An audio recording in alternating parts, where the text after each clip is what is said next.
नमस्कार मैत्रिणींनो, माझ्या यूट्यूब चॅनलमध्ये तुमचे स्वागत आहे. आज आपण घेणार आहोत गुरुपुष्पामृत. हा योग खूप चांगला आहे. हा दिवस गुरुचा असतो. ह्या दिवशी केलेले उपाय वाया जात नाही. मी तुम्हाला 12 फुलवातीचा उपाय सांगणार आहे. ते लक्ष्मी घरात नक्कीच टिकेल. करून पहा. चला तर मग चालू करूया. पूर्ण व्हिडिओ शेवटपर्यंत पहा. आणि हो, माझ्या चॅनलवर जर नवीन असाल तर लाईक, शेअर, सबस्क्राईब करा. चला तर मग आपण जाणून घेऊया. गुरुपुष्पामृत हा 12 फुलवातीचा उपाय हा लक्ष्मी प्राप्तीसाठी आहे. घरामध्ये सुख, समृद्धी आणि पैसा टिकण्यासाठी. तर गुरुपुष्पामृत योग म्हणजे काय पहिले जाणून घेऊ.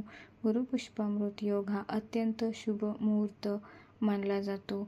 ह्या दिवशी नवे काम सुरू करणे अत्यंत शुभ मानले जाते. खरेदी, गुंतवणूक, पूजापाठ, सोने खरेदी करणे, नवीन घराचे बांधकाम करणे खूप शुभ मानले जाते. 12 फुलवाती म्हणजे काय आपण हे जाणून घेऊया पहिले. फुलवाती म्हणजे कापसाच्या वातीचं फुलासारखं, गुच्छासारखं बनवलेलं रूप, त्याला फुलवाती म्हणतात. 12 फुलवाती म्हणजे 12 वातीचा समूह. या 12 संख्या 12 महिने, 12 राशी, 12 आदित्य याचं प्रतीक मानले जाते. जीवनातील सर्व दिशांनी समृद्धी येण्यासाठी हे प्रतीकात्मक मानलं जातं. घरामध्ये सकारात्मक ऊर्जा राहण्यासाठी हा उपाय अत्यंत महत्त्वपूर्ण आहे.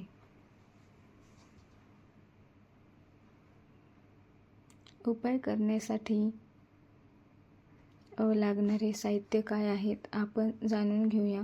शुद्ध तूप, गाईचं तूप असेल तर अतिउत्तम, नसेल तर कुठलंही शुद्ध तूप चालेल. कापसाच्या 12 वाती, एका तांब्याच्या किंवा मातीचा दिवा, महालक्ष्मी यांचा फोटो किंवा मूर्ती, फुले, कुंकू, अक्षता, अगरबत्ती. अगरबत्ती नसेल तर धूपही चालेल.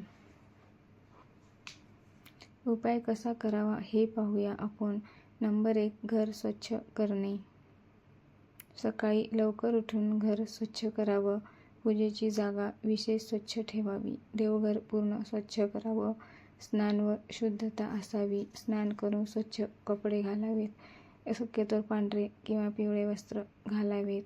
नंबर 3, लक्ष्मीपूजन करावे. महालक्ष्मीसमोर फुले, कुंकू आणि अक्षता अर्पण करावीत. मन शांत करून प्रार्थना करावी. नंबर 4, 12 फुलवाती तयार करणे. तर कापसाच्या 12 वाती एकत्र करून फुलासारखा आकार द्यावा. त्या दिव्यात ठेवाव्यात. आणि नंबर 5, दिवा प्रज्वलित करावा. तुपाने किंवा भरून 12 फुलवाती पेटवाव्यात. दिवा पूर्व किंवा उत्तर दिशेला ठेवावा. नंबर 6, मंत्रजप म्हणावा. ओम श्री महालक्ष्मी नमः हा मंत्रजप 108 वेळा नक्कीच जपावा. शक्य असल्यास श्रीसूक्त पठण करावे. नंबर 7, मनापासून प्रार्थना करावी आणि मनापासून लक्ष्मी प्राप्ती, समृद्धी आणि समाधानासाठी प्रार्थना नक्कीच करा. आरोग्य हे सगळं चांगलं राहण्यासाठी पण प्रार्थना करा. या उपायामागील प्रतिकात्मक अर्थ आहे. नंबर 1, प्रकाश म्हणजे सकारात्मकता. दिवा म्हणजे अंधारावर प्रकाश. तो जीवनातील नकारात्मकता दूर करण्याचं प्रतीक आहे. नंबर 2, 12 वाती म्हणजे संपूर्णता. 12 वाती म्हणजे जीवनातील प्रत्येक क्षेत्रात संतुलन आणि प्रगती. नंबर 3, तूप म्हणजे शुद्धता. जीवनातील शुद्धता.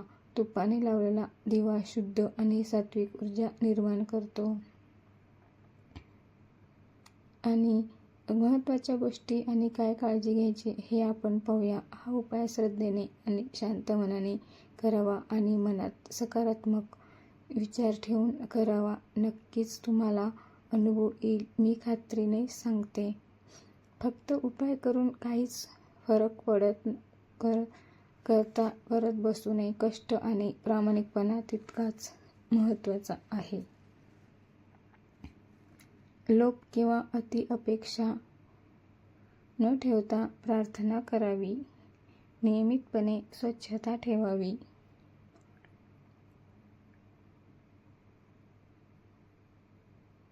खरा अर्थ लक्ष्मी प्राप्ती म्हणजे काय आहे?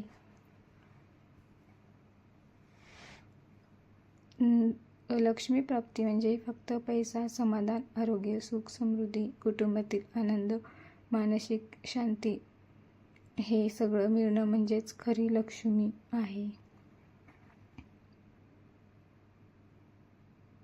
गुरुपुष्पामृत योगात 12 फुलवाती लावण्याचा उपाय हा केवळ धार्मिक किंवा क्रिया नसून तो शिस्त, श्रद्धा आणि सकारात्मकतेचा अभ्यास आहे. जेव्हा आपण श्रद्धा, योग्य कृती, प्रामाणिक मेहनत ह्या 3 गोष्टी एकत्र करतो तेव्हा खऱ्या अर्थाने समृद्धी मिळते. जर तुम्हाला व्हिडिओ आवडला असेल तर लाईक, शेअर, सबस्क्राईब करा आणि कमेंट करायला विसरू नका. कमेंटमध्ये लिहा श्री स्वामी समर्थ, जय जय स्वामी समर्थ, जय श्री श्याम, हर हर महादेव. धन्यवाद.